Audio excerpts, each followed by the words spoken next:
جب میرا باپ مجھے ڈاکٹر دیکھنا چاہتا تھا تو وہ بڑا عزت کا زمانہ تھا ڈاکٹری کا، کہ ایک عزت تھی، وقار تھا، مقام تھا، اس لیے میرا باپ کہتا پتر بڑی عزت ہے تینوں ڈاکٹر بناونا ہے، بڑی عزت ہے، بڑی عزت ہے تینوں ڈاکٹر بناونا۔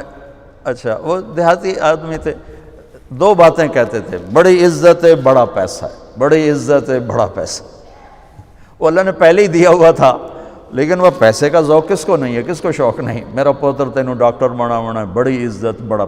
اور جب میں نے 3 دن کے لیے گیا، یہ گورنمنٹ کالج لاہور پڑھتا تھا، سینٹرل ماڈل سے میٹرک کیا، گورنمنٹ کالج یہ ہمارا جو راوی اب تو یونیورسٹی بن گیا، تو 3 دن کے لیے میرا ایک دوست مجھے ایسے کھینچ کے لے گیا، وہاں سے اللہ نے میرے 4 مہینے کروا دیے۔ 4 مہینے کے آخر میں ایک نوجوان نے کہا تو ڈاکٹر بن کے کیا کرے گا، تو عالم بن جا۔ تو اللہ نے اس کی بات میرے دل میں ڈال دی، میں اس طرف چل پڑا۔ جب میں نے گھر آ کے بتایا تو میرے باپ، اچھا اس دور میں ڈاکٹر ایک قداور شخصیت تھی اور مولوی ایک پست ترین گندگی کا کیڑا، یہ کیفیت تھی۔ اور ہمارے دیہاتی ماحول میں مولوی کمی ہوتا تھا، کمی، جیسے لوہار، کمہار، دھوبی، ایسے مولوی کا سٹیٹس کمی کا تھا۔ تو میرا باپ کہے تو کمی بڑوں ہیں، تو میری نک وڈھاؤں ہیں، تو کرو کی ہیں، تو میں نے کسے پاسے ران دیونا ہے، جیون دیونا ہے کہ نہیں جیون دیونا۔ سارے علاقے دے ذمہ دار جڑے نے مینوں لانتاں کریں دین کہ تیرا پوتر تو مولوی بندا پیا دا، بن سی کی۔ تو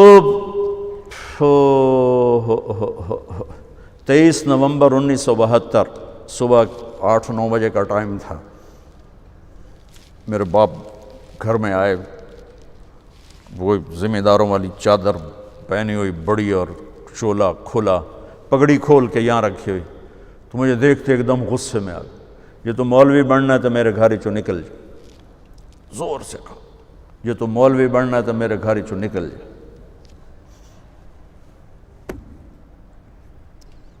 مجھے تو نہیں پتا تھا کہ اللہ تعالیٰ مجھے وہاں پہنچانے والا ہے کہ جہاں ڈاکٹر میرے آگے بیٹھ کے میری بات سنے۔ مجھے تو اس وقت پتہ نہیں تھا کیا ہونے والا ہے میرے ساتھ، میں تو اسی طرح ہی نکلا تھا کہ ٹھیک ہے جی میں تیار ہوں۔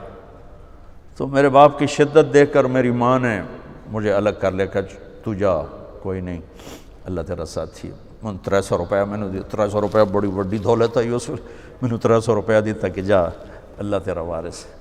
تو میں رائمنڈ آ گیا، یہاں میں تعلیم حاصل کرنے لگا، 8-9 سال یہاں پڑھا۔ سال 2 سال کے بعد میرے باپ بھی بالکل راضی ہو گئے، بہت ہی راضی ہو گئے تھے، بہت ہی راضی ہو گئے تھے۔ اس وقت امیج ڈاکٹر کا ایک بہت باعزت تھا۔ میں ہاتھ جوڑ کے رو کے کہتا ہوں کہ اب ڈاکٹر ایک کاروباری نظر آتا ہے، وہ بھی پیسے کے پیچھے ایسے ہی بھاگ رہا ہے جیسے مال روڈ کا تاجر بھاگ رہا ہے، جیسے لبرٹی مارکیٹ کا تاجر پیسے کے پیچھے بھاگ رہا ہے، وہ بھی ایسے ہی بھاگ رہا ہے۔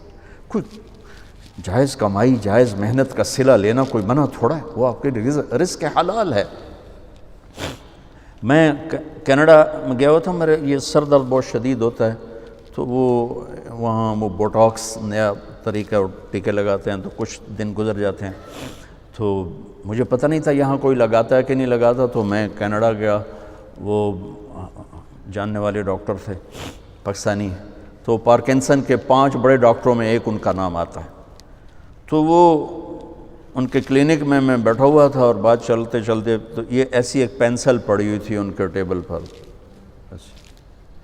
تو وہ یوں پینسل اٹھا کے مجھ سے کہنے لگے مولانا یہ ایک پینسل میں کسی کمپنی کے ایجنٹ سے لے لوں تو میں بلیک لسٹ ہو جاؤں گا، ایک پینسل میں کسی کمپنی کے ایجنٹ سے لے لوں تو میں بلیک لسٹ ہو جاؤں گا، میں کلینک نہیں کر سکتا اس کے بعد۔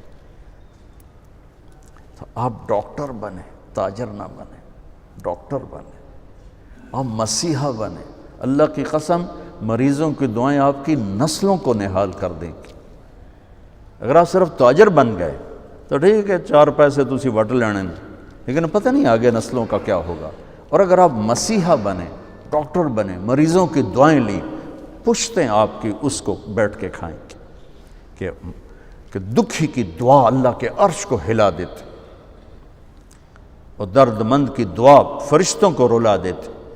اب وہ ہستیاں ہیں جو درد مندوں کی دعائیں روزانہ لے سکتے، اور صرف آج کا دن نہیں گزار سکتے، آپ اپنی نسلوں کو خوبصورت فیوچر دے کے جا سکتے کہ دعاؤں کی طاقت موت کے بعد بھی چلتی رہتی۔